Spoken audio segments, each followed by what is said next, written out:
Assalamualaikum warahmatullahi wabarakatuh. Bertemu lagi bersama Miss Olivia. Hari ini kita akan belajar tentang korupsi di masa kerajaan. Baik, mari kita mulai ya.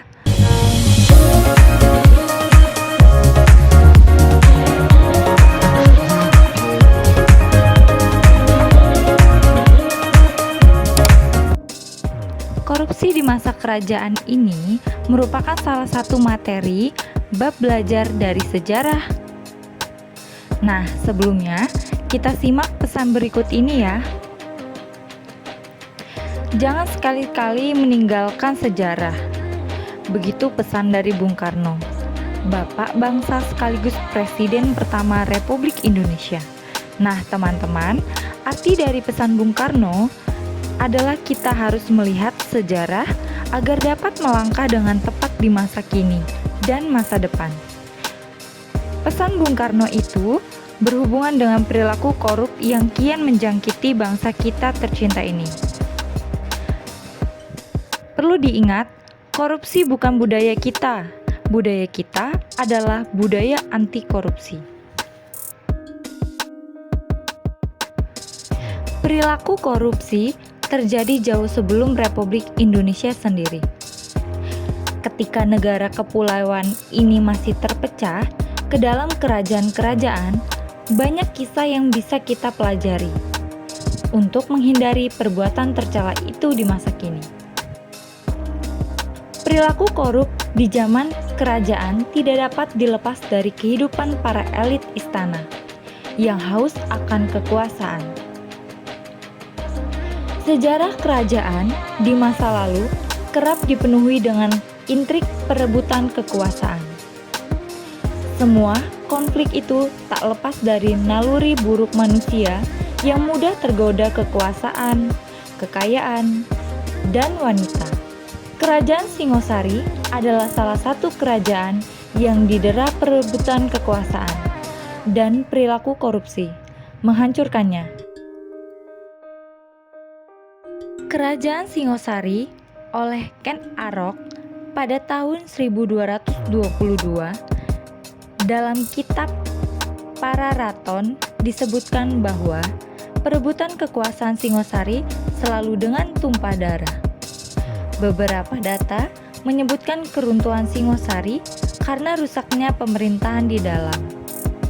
Keroposnya pemerintahan ini tidak dapat dilepaskan dari perilaku memperkaya diri yang dilakukan oleh oknum-oknum pejabat istana. Sikap tamak ini membawa petaka. Serangan Jayakatwa meluluhkan kerajaan Singosari, sekaligus membunuh raja terakhir, Kertanagara.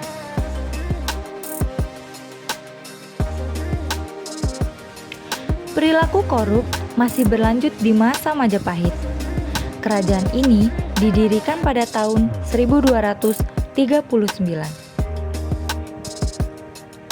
oleh Raden Wijaya, menantu dari Raja Singosari Kertanegara. Kerajaan Majapahit menjadi salah satu kekuatan besar di Nusantara.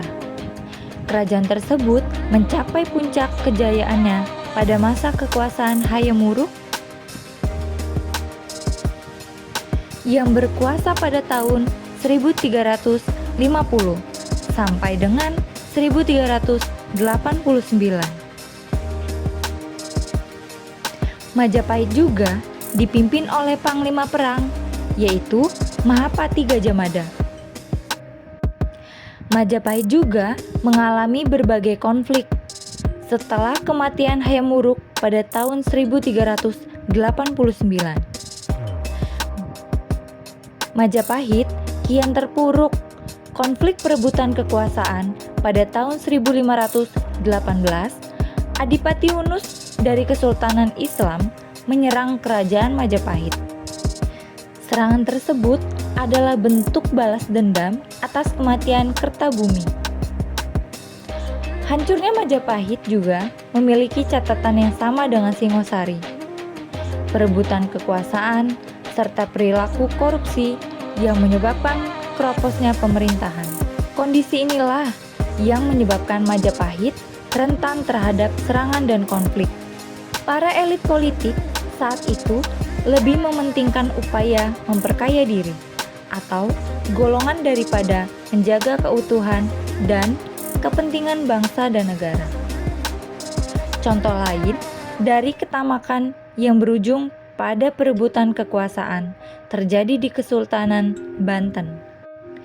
Kerajaan Islam yang terletak di ujung barat Pulau Jawa didirikan oleh Maulana Hasanuddin, putra Sunan Gunung Jati pada tahun 1587. Puncak kejayaan Banten terjadi pada masa Sultan Ageng Tirtayasa. Sekitar tahun 1680 muncul perselisihan dalam Kesultanan Banten akibat perebutan kekuasaan dan pertentangan antara Sultan Ageng dengan putranya, yakni Sultan Haji. Perpecahan ini dimanfaatkan oleh Verenigde Anti-Dutch Company dari Belanda, yakni VOC memberikan dukungan kepada Sultan Haji, sehingga perang saudara tidak terhindarkan.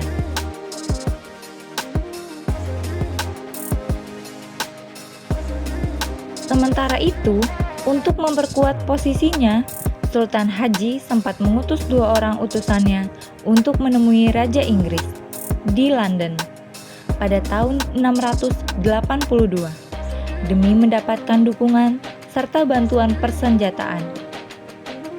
Dalam perang ini, Sultan Ageng terpaksa mundur dari istananya dan pindah ke kawasan yang disebut dengan Tirtayasa. Namun, pada 28 Desember 1682, kawasan ini juga dikuasai oleh Sultan Haji bersama VOC. Dari kisah konflik di Banten, kita dapat mempelajari bahwa ketamakan akan tahta menyebabkan keruntuhan salah satu kerajaan Islam terbesar di Indonesia. Perilaku tamak sangatlah dekat dengan perbuatan korupsi setelah Sultan Haji merebut tahta dari Sultan Ageng. Bantuan dan dukungan VOC kepada Sultan Haji tidaklah gratis. Sultan Haji mesti memberikan kompensasi atau balas jasa kepada VOC. Pada 12 Maret 1682, wilayah Lampung diserahkan kepada VOC. Seperti tertera dalam surat Sultan Haji kepada Mayor Ishak de Saint-Martin, admiral kapal VOC di Batavia yang sedang berlabuh di Banten. Surat itu kemudian dikuatkan dengan surat perjanjian tanggal 22 Agustus 1682 yang membuat VOC memperoleh hak monopoli perdagangan lada di Lampung.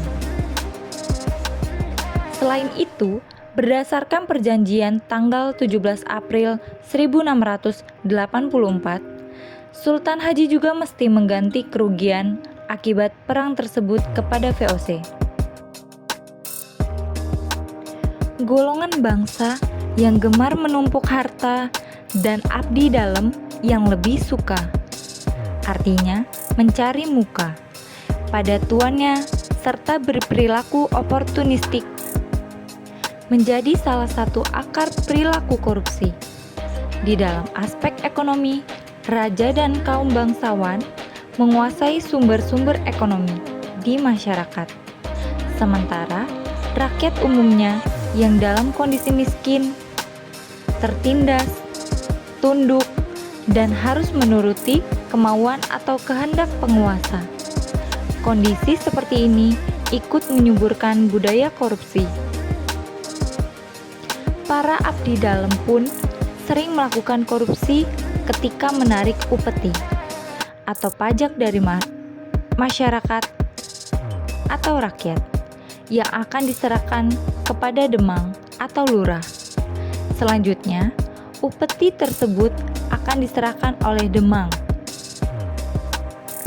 kepada tumenggung, abdi dalam katumenggungan, atau setingkat kabupaten atau provinsi pada gilirannya juga ikut mengorupsi harta yang akan diserahkan kepada raja atau sultan. Para pengumpul pajak ini cenderung berperilaku memaksa rakyat kecil, dan dengan demikian menambah beban kewajiban rakyat terhadap jenis atau volume komoditi pertanian yang harus diserahkan sebagai pajak. Dalam tradisi kerajaan Jawa, para priai tidak digaji oleh raja, tetapi mereka dibolehkan memungut upeti. Mereka juga boleh memerintahkan kerja paksa kepada rakyatnya untuk kepentingan keuangan si pejabat tersebut. Sayangnya, perilaku ini bukan dianggap korupsi atau pemerasan.